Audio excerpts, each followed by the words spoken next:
previously, right, I only used debit cards because I didn't like the idea of being in debt and then using money from the future. But then over the years, that changed, and basically now I hardly use my debit card, and this video we're going to explore why. You see, I'm someone that likes convenience, so even when I changed from debit to credit card, right, I basically chose the cashback option initially because to me that was the most brainless. I just spend money and then every month they give me the cashback. But then over time, I start to see all these conditions being added. There's some minimum spend lah and things like that, which made it very hard to track, and all for that small sum of money. And so right now, I am a mouse chaser. Okay, so I literally just started chasing mouse in 2024, and maybe I will address why I chose mouse over cashback in a separate video. But here today, we're primarily talking about why I have chosen to go with credit cards, and basically to address some of the beliefs that people have and help you to demystify them so you can make a more informed decision. So one of the main differences between debit and credit card, right, is basically in its eligibility and your access to money. So what do I mean? Now, for a debit card, right, now as long as you open a bank account, basically everybody is eligible to receive a debit card that is linked to a bank account. Why? Because how debit card actually access money is basically you can only use the money that is in your bank account and you cannot use more than that.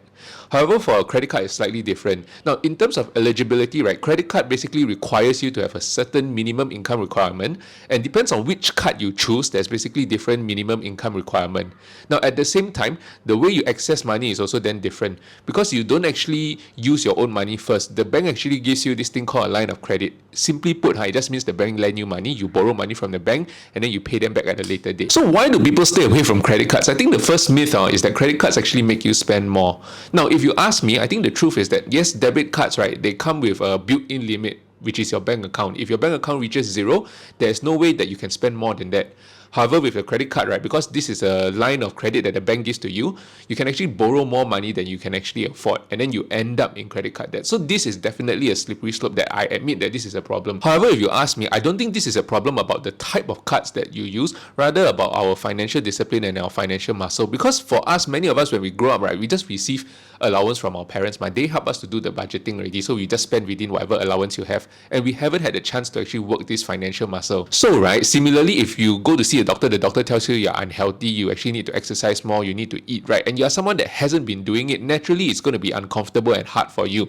But doesn't mean because of that, right, you totally like, screw this thing and don't do anymore. And you're also not going to lock yourself in a room, right, and force yourself to be deprived of food and only exercise, right, until you hit the healthy weight range and then you leave the room. Because at the end of the day, that is not going to help you develop discipline as well. Because once you leave the room, exposed to so many different foods outside, exposed to so many different activities, you are still going to be distracted. And so the healthy way to do this is actually to take a measured approach and to do it step by step. So for example, right, you can either lower your credit limits, or if you're kiasu like me, right, you just set reminders in your phone to pay off your credit card at the same time every month, and then basically you can set reminders 2 days out, 3 days out to make sure double confirm that you will see the reminders and that you will pay off the card in time.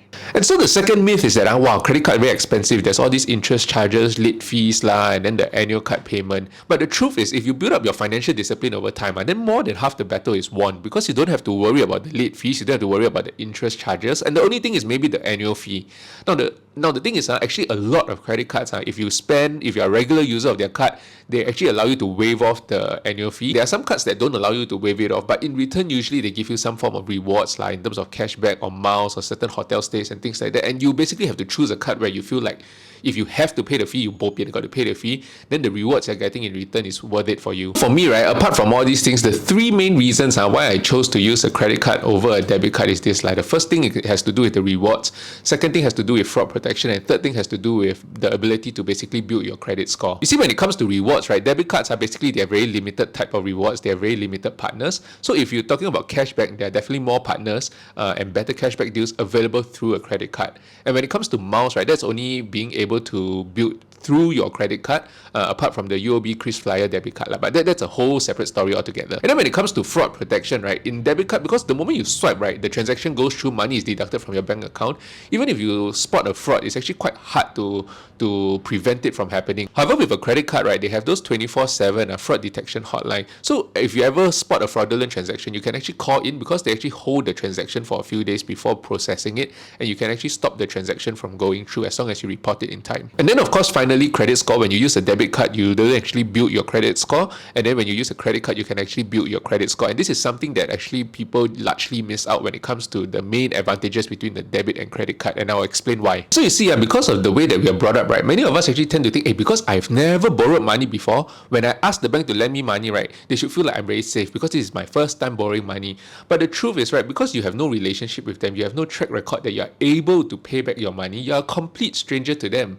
And so today you honestly ask yourself, if a complete stranger comes to you, you don't know anything about his background, don't know whether or not he can actually afford to pay you back the loan, and he asks you, hey, can lend me $10,000, $20,000 or not? How comfortable are you to lend him that money? So similarly, when you have no records of being able to handle debt and being someone that actually pays off your debt in time, the bank actually feels a bit unsafe and a bit uncertain when it comes to lending you money, and so you are unable to get better rates in future. So if you ask me, right, I actually think that a lot of the problems attributed to credit cards are not inherently arising from the type of cards that you use, but rather because we actually haven't exercised that financial muscle, that financial discipline that we ought to have. I would say that rather than totally avoiding credit cards, start small so that you can start to build that financial muscle.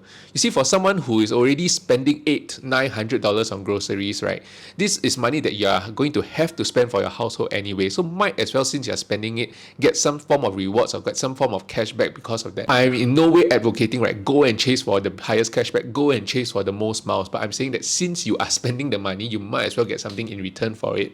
And there are other ways to make your money work for you, and I will talk about more of that in this video over here.